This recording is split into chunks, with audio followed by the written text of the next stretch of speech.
मेरा नाम नवीन कुमार हुआ, राधा कृष्ण द्वारका मंदिर सचिव। मेरा नाम राजू कुमार हुआ, हम राधा कृष्ण द्वारका मंदिर समिति के अध्यक्ष हुए। धन्यवाद। हम लोग की स्थिति ऐसा है कि आज प्रेस कॉन्फ्रेंस कर रहे हैं, हो सकता है यहाँ से बाहर निकलेंगे सुनील तिवारी हम लोग हत्या भी करवा दो, क्योंकि हमारे पिताजी का हत्या वो करवा चुका है। वो चार्जशीटेड, हमारे पिताजी के अपहरण में वो चार्जशीटेड अभियुक्त है। पुलिस ने उसको चार्जशीट किया है, लेकिन हमारे पिताजी का आज तक कुछ नहीं पता चल पाया। तो एक कुमार तिवारी है, उसने मंदिर की भूमि पर कब्जा किया, मकान बनाया, बड़े बड़े पदाधिकारी अधिकारी लोगों को फर्जी कागजात बनाकर जो है जमीन बेचा, मकान बनाया, बिल्डिंग बनाया, फ्लैट बनाया, सबको वो बेच चुका है। हम लोगों ने आवाज़ उठाई, जबकि वह मंदिर 1975 में हमारे पिताजी बिहार राज्य धार्मिक न्यास परिषद, जो बिहार सरकार का एक अंग है, वहाँ उस मंदिर को रजिस्टर्ड कराए, निबंधित कराए।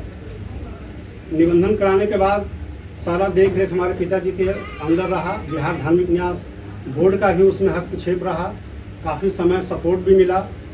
लेकिन ये भूमि माफिया जमीन का फर्जी कागज बनाकर अब रसीद भी कटवाया सीओ के यहाँ से, उसको भी हम लोगों ने रद्द कराने का काम किया और जमीन को वो बेचना शुरू किया अवैध तरीके से। फिर हम लोगों ने आवेदन, एक बिहार राज्य धार्मिक न्यास परिषद को एक आवेदन दिया उस भूमि माफिया के खिलाफ, जिसपे उस आवेदन के उपरांत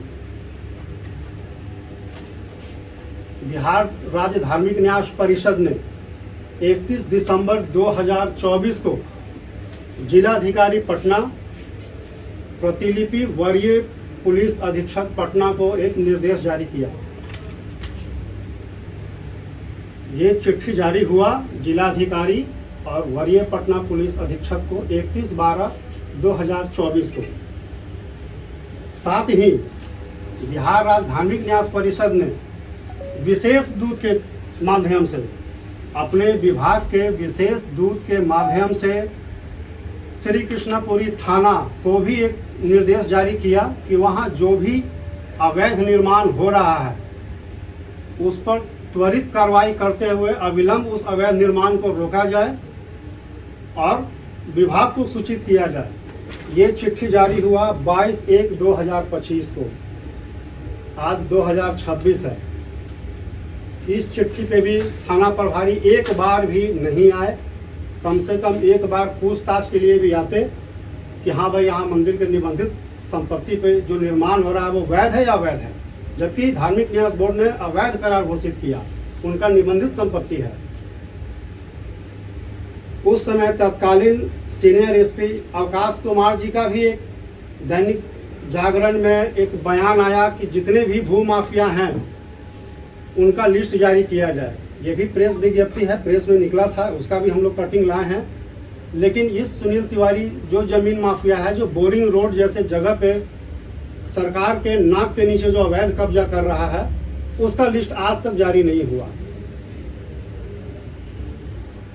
यह है मंदिर प्रांगण का सीसीटीवी फुटेज, जहां वो अपने गुंडों के साथ पूरा मंदिर में जितना भी भगवान का बैनर पोस्टर लगा हुआ था सबको तोड़ के फेंक दिया अपने गुंडों के बल पे। सारा सीसीटीवी फुटेज का ये है, आप देख सकते हैं।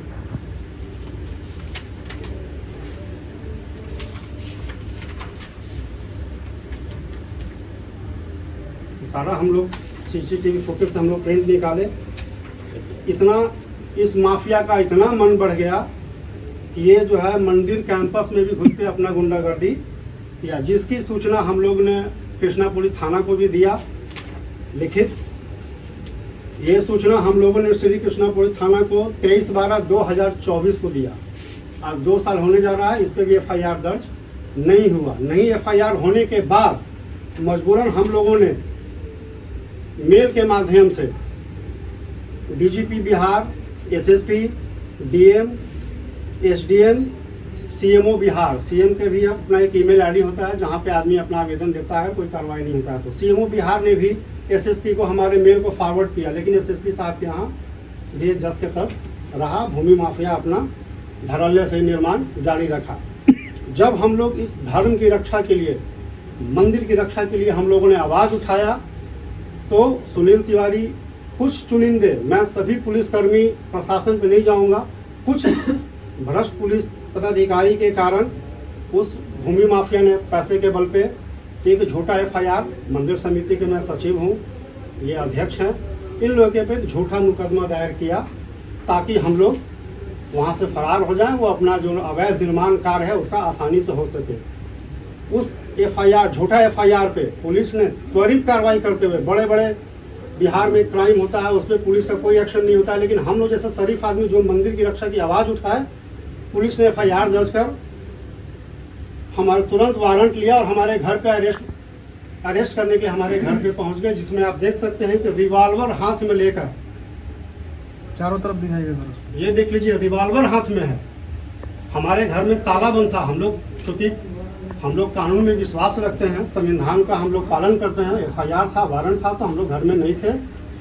हमारे घर में वारंट लेकर हमारे घर में ताला बंद था। ये रिवॉल्वर आप देख सकते हैं, रिवॉल्वर लेकर हमको खोजने आया। अब इससे मंशा समझ में नहीं आता है कि पुलिस की मंशा क्या रही हो। और एक चीज़ हम बता दे रहे हैं, ये जिस दिन ये लोग रेड किए हैं उस दिन हम लोगों का सुप्रीम कोर्ट से जमानत याचिका में स्टे मिला स्टे लगा हुआ था। और इस बात का जानकारी इस प्राथमिकी के IO KK सिंह को भी दिया गया है। इसके बावजूद भी ये जबरदस्ती हथियार लेकर मेरे घर में रेड किए, जबकि इनको जानकारी था कि सुप्रीम कोर्ट से जमानत याचिका में इन लोगों को स्टे मिला हुआ है। ये लोग कानून, मतलब कि सुनील तिवारी इन लोगों को इतना प्रभावित कर दिया था कि सुप्रीम कोर्ट, हाई कोर्ट, कानून, न्याय, इससे सुनील तिवारी को कोई लेना देना नहीं। ठीक है, अभी आप लोग चाह क्या रहे हैं? ये बताइए, क्या सुनील तिवारी के ऊपर राजनीतिक संरक्षण प्राप्त है? हो सकता है। ऐसा पॉसिबिलिटी है, इसलिए है कि धार्मिक न्यास परिषद का जो चिट्ठी गया DM और SP के यहाँ कि द्वारका मंदिर राधा कृष्ण, जो कि धार्मिक न्यास परिषद का रजिस्टर्ड संपत्ति है, वो उसको एक तरह से हम सरकारी संपत्ति भी बोल सकते हैं, क्योंकि धार्मिक न्यास परिषद में निबंधित है वो। तो जब धार्मिक न्यास परिषद के अध्यक्ष द्वारा जब वो काम रोकने के लिए, अवैध निर्माण को तोड़ने के लिए जब चिट्ठी जारी किया गया, वो चिट्ठी थ्रू चैनल DM साहब के यहाँ से, SP साहब के यहाँ से जो चैनल होता है, प्रक्रिया होता है, वो सारा लेटर सचिवालय DSP 2 के यहाँ आया हुआ है। लेकिन सचिवालय DSP 2 ने अभी तक किसी तरह का कोई जांच पड़ताल, न मंदिर पे गए, जमीन के संबंध में किसी तरह का कोई पूछताछ नहीं, मतलब नहीं किया गया सुनील तिवारी से। तो ऐसा संभावना है, ऐसा पॉसिबिलिटी है कि प्रशासन इसमें सुनील तिवारी को खुलकर मदद अच्छा, करे। परिषद के अध्यक्ष है रणवीर नंदन, हाँ। उनके द्वारा लिखी है चिट्ठी जारी किया गया? नहीं, जो पहले अध्यक्ष थे अखिलेश जैन, तो अभी आप रणवीर नंदन से भी मिले, उनको भी एक नया आवेदन दिए। लेकिन आप तो जानते हैं वहाँ से एक लेटर जारी कर दिया गया है DM SP साहब को, नया मतलब फॉरवर्डिंग लेटर है। भू माफिया के खिलाफ सरकार लगातार दावे कर रही है कार्रवाई होगी। क्या भूमि विभाग के मंत्री से मिले हैं? दिलीप जायसवाल के पास आप गए हैं? हम लोग पूर्व में हम लोग जो भूमि राजस्व के जो मंत्री हैं उनसे भी हम लोग आवेदन वहाँ दिए, हम लोग मिले। अब स्थिति ऐसा है कि दावा तो बहुत प्रकार का किया जा रहा है, लेकिन वो सारा दावा जो है आप लोग मीडियम के माध्यम से झूठा साबित करना। देखिए हमारे घर में कैसे पुलिस जो है आवाज़ उठाने वाले लोगों पे कैसे रिवॉल्वर लेके, हमारी छोटी भगनी हमारे घर में है, उसको भी बंदूक दिखाकर कि कहाँ है तुम्हारा मामा, ये उस देख, आप देख सकते हैं, ये झूठ चीज़ नहीं है, ये CCTV फुटेज है। यहाँ भू माफिया पे नकेल कसने के बजाय आवाज़ उठाने वाले लोगों पे इस तरह से पुलिस जो है कार्रवाई कर रही है। अब आप लोग की करो या मरो की स्थिति आ गई है? हाँ, हम लोग की स्थिति ऐसा है कि आज प्रेस कॉन्फ्रेंस कर रहे हैं, हो सकता है यहाँ से बाहर निकलेंगे सुनील तिवारी हम लोग हत्या भी करवा दो, क्योंकि हमारे पिताजी का हत्या वो करवा चुका है।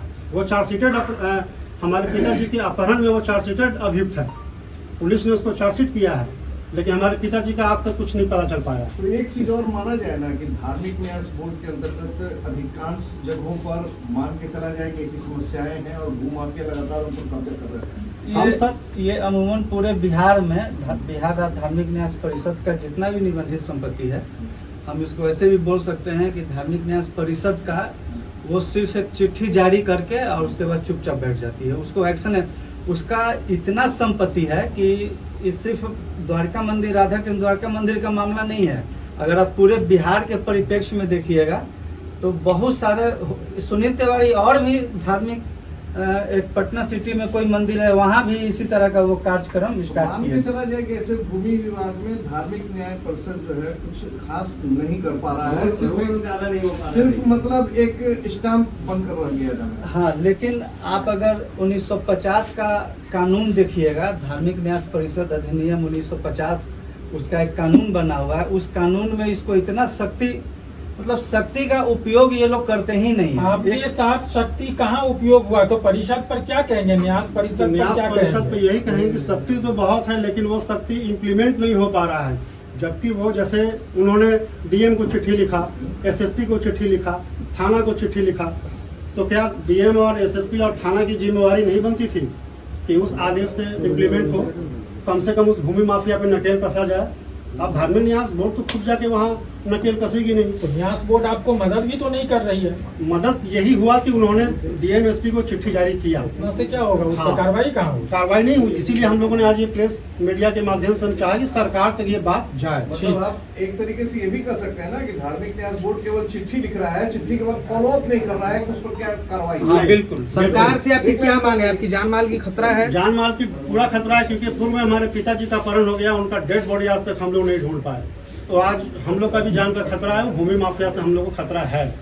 क्योंकि ये हम लोग जो मुद्दा उठाए हैं, तो इस मुद्दा को लेकर हो सकता है कि हमारे भी ऊपर हो सकता है कल झूठा एफआईआर भी हो और जाए। वो जो पुलिस चौकी वाला भी एक हम लोग- इसी सब के बीच में हम लोग देखिए, हम लोग मंदिर का संपत्ति को बचाने के लिए दो आवेदन पुलिस चौकी वाला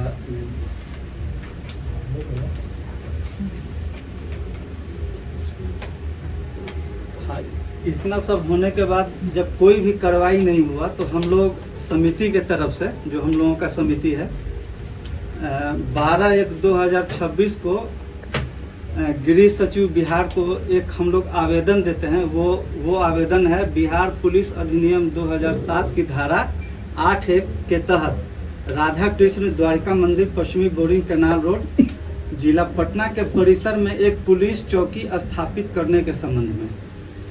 बिहार पुलिस अधिनियम 2007 में यह मतलब ऐसा प्रावधान है कि कहीं भी पुलिस चौकी अगर सुरक्षा व्यवस्था खतरे में है, विधि व्यवस्था को देखते हुए स्थापित, तो हम लोग मंदिर के परिसर में, चूंकि ये भूमि माफिया वहाँ पे कोई अवैध कब्जा नहीं कर सके, इसके लिए हम लोग चौकी स्थापित करने के लिए हम लोग एक आवेदन दिए थे गृह सचिव को। तो गृह और इसका प्रतिलिपि हम लोग धार्मिक न्यास बोर्ड को भी दिए, अध्यक्ष को, डीजीपी साहब को दिए, डीएम साहब को, वरीय पुलिस अधीक्षक पटना को।